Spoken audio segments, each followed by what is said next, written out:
नमस्कार, मैं कुपेंद्र आर राठौड़, हिंदी विषय सहायक प्राध्यापक, सरकारी प्रथम श्रेणी महाविद्यालय हुलसूर, जिला बीदर से हूँ।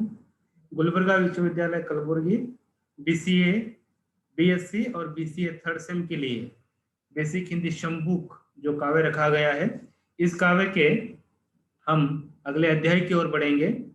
इस काव्य के जो तीसरा इकाई है वनदेवता और दंडकारण्य के बारे में आज हम इस विषय के बारे में चर्चा करेंगे। तो छात्रों, शंबुक जो काव्य है जो आपके सिलेबस में रखा गया है, जो जिसका तीसरा इकाई है वनदेवता और दंडकारण्य, यह दोनों काव्य के सारांश हम सिलसिलेवार तरीके से समझने की कोशिश करेंगे। तो आपको जैसे ही पता है, शंबुक नामक जो काव्य रखा गया है सिलेबस में, शंबुक एक शूद्र ऋषि है, जिसे रामायण का एक पात्र, जिसमें रामायण की जो जिक्र किया गया है, शंबुक के तप करने के कारण जो ब्राह्मण पुत्र की मौत हो जाती है, नारद ने कहा कि ब्राह्मण पुत्र तभी जीवित होगा जब राम शंबुक की हत्या करेंगे। इसी बात को लेकर राम अपनी पुष्पज्ञान लेते हुए वह वन की ओर बढ़ा और उन्होंने, हमने जो पिछले कक्षा में देखा कि राम के पुष्पज्ञान में, राम की जो पुष्पज्ञान दंडकारण्य की ओर बढ़ रहा था, और वन देवता के बारे में आज हम इसी अध्याय में चर्चा करेंगे। तो सबसे पहले हम काव्य के उद्देश्य को जानने की कोशिश करेंगे। रामायण की एक घटना पर लिखा गया यह काव्य भारतीय समाज में जातीय व्यवस्था को लेकर जो मानसिकता है वह त्रेता युग से जुड़ा हुआ है। उस वक्त निर्दोष शंबुक ऋषि के साथ जो अन्याय हुआ है वह छात्रों को बताना ही इस काव्य का मूल उद्देश्य रहा है। तो पुष्प ज्ञान में हम पूर्व की कक्षा में इससे पहले छात्रों को शंबुक ऋषि की जीवन परिचय के बारे में बताया है। ब्राह्मण पुत्र के मौत का जिम्मेदार शंबुक ऋषि को माना गया है। पुष्प ज्ञान की विशेषता छात्रों को समझाया गया है। राम के मन में संकल्प के अनुसार वह यान चलता है। राम को बार बार ध्यान भंग होना हम पुष्प ज्ञान में देख चुके हैं। तो आज हम वन देवता पढ़ेंगे। वन देवता के इकाई में राम का पुष्प ज्ञान जमीन पर हरी घास पर उतरता है। राम का यान उतरते ही वन के सभी पशु पक्षियों की खुशी की लहर दौड़ पड़ती है। सांझ के समय भी फूल खिलने लगते हैं, पंछियों की पंक्तियां उड़ने लगती है।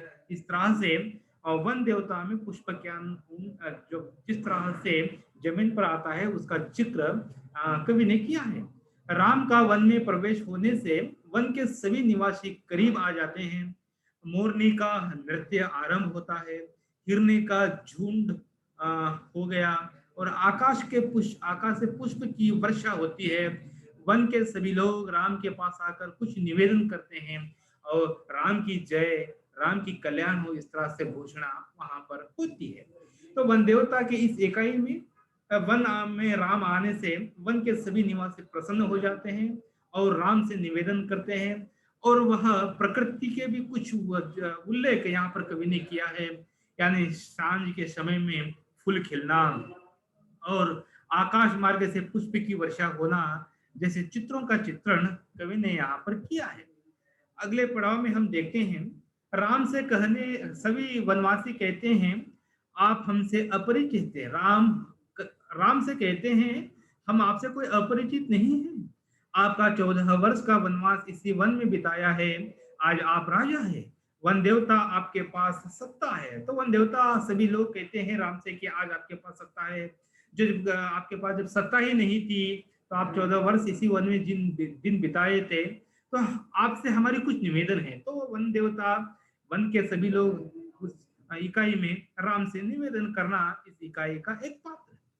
हमारी भी तो मांगे पूरी करो, वह वन के लोग कहते हैं। आपका नाम चारों लोगों में फैल चुका है, आप हमें भी उद्धार करो।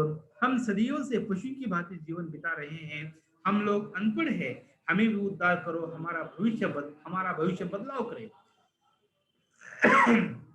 तो इस भाग में हम देखते हैं कि वन के सभी जो निवासी है राम से निवेदन करते हैं कि आप भी हमारी आशा पूरा करो और हमें भी समाज की मुख्य धारा में लाने की कोशिश करो। राम के साथ सीता की अग्नि परीक्षा के निर्णय पर वह लोग कहते हैं कि हम सीता के की कामना कर रहे थे, अपने शबरी की शिला की मुक्ति दी, उनके झूठे बेर खाए। इस संदर्भ में कवि कहते हैं कि आपने एक श्राप से मुक्ति किया, दूसरी को निर्वासन किया, यह कहाँ का न्याय है। जिस तरह से राम अपने वनवास के समय महर्षि वाल्मीकि के साथ जब जा रहे थे, तो अहिल्या का जिस तरह से राम ने अपने पांव, पवित्र पांव से छूकर अहिल्या का उद्धार किया था, और उसी तरह से राजा के बाद जो अपनी पत्नी को ही उन्होंने निर्वासन किया था। तो उनके इस वन देवता की इकाई में यह भी प्रसंग उल्लेख है कि राम ने एक नारी के लिए उन्होंने अपने श्राप से मुक्ति किया और खुद की पत्नी को ही अपने लोगों की बात मानकर निर्वासन कर दिया, यानी वन में भेज दिया। तो ये राम आपकी कहाँ की न्याय है। वन के लोग यह कहते हैं कि हमारा वनवासियों का देश है, हम यहाँ के निवासी हैं, आप नगरवासी है, राजा है, हमारे कल्याण करो। फिर कभी सीता की अग्नि परीक्षा की बात करता है। सीता के उस दुख की घड़ी में वह सब वन के निवासी सीता के साथ थे। जिस तरह से सीता को वनवास के लिए राम भेज दिया था, तो उस घटना का प्रसंग करते हुए निवासी लोग कहते हैं कि उस मुश्किल के घड़ी में भी हम सीता के साथ थे। इस तरह से राम से बातें करते हैं। राम के बारे में अगली पंक्तियों में वन के लोग कहते हैं कि आप राजा होकर हमारी संवेदना समझो, हमें भी समाज की मुख्य धारा में लाने की कोशिश करो।